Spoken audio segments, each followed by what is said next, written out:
May mga hiwaga na hindi kayang ipaliwanag at nananatili na lamang tanong sa ating isipan. Habang naghihintay ka ng kasagutan, makinig ka muna sa mga maiksing kwento ni Kuya Bert.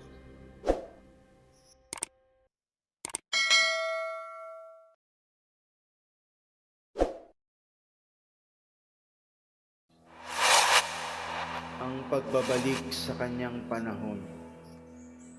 Huling kabanata. Hawak ni Elena ang kamay ni Mara. Kapwa sila humihingal. Nanginginig sa nangyari. Sa wakas, malaya na si Mara. Ngunit hindi pa siya tuluyang nakakabalik sa hinaharap. Naroon pa rin siya sa luma at lumang simbahan. Nakalipas na daang-daang taon, lumapit si Lola Petra. Dala ang isang lumang aklat na ang takip ay gawa sa balat at nilulumot na. Ito ang huling hakbang, anak, sabi niya kay Mara. Sa basbas ng dugo at liwanag, maibabalik ka sa tamang panahon.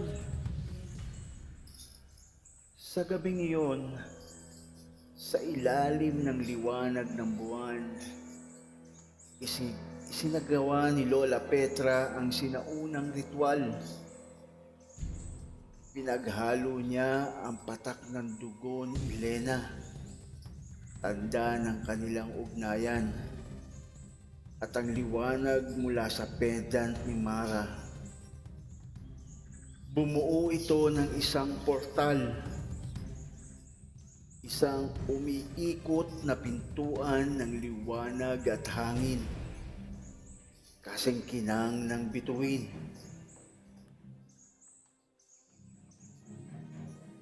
Lumapit si Mara. Nalilingid ang kanyang mga luha. Lumuhod siya sa harap ni Elena at hinawakan ang maliit na kamay ng bata. Maraming salamat, sabi niya.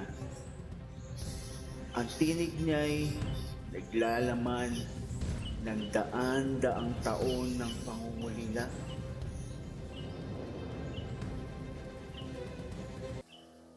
Hindi ko malilimutan ang ginawa mo para sa akin.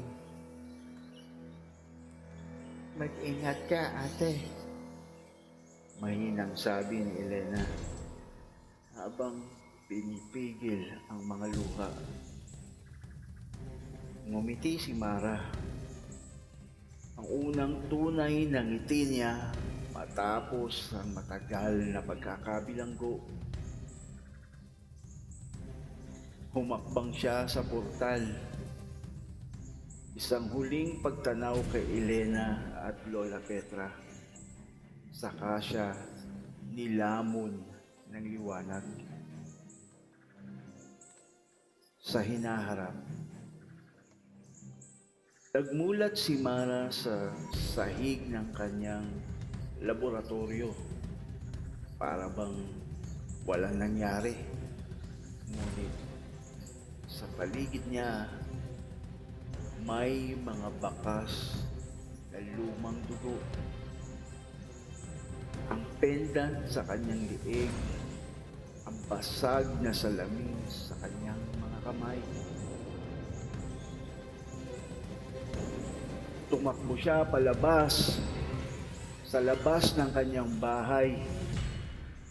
Sinalubong siya ng kanyang pamilya. Umiiyak. Yayakap siya na tila ba matagal siyang nawala. Sa wakas, bumalik na siya sa kanyang panahon. Buhay, ligtas, at dala ang isang malalim na alaala ng isang batang tumulong sa kanya. Isang batang sa ibang dulo ng panahon ay naging kanyang tagapagligtas. Sa tuwing sumisilip si Mara sa kanyang bagong likhang orasan sa laboratorio, may isang maliit na ukit sa gilid nito. Isang simpleng pangalan,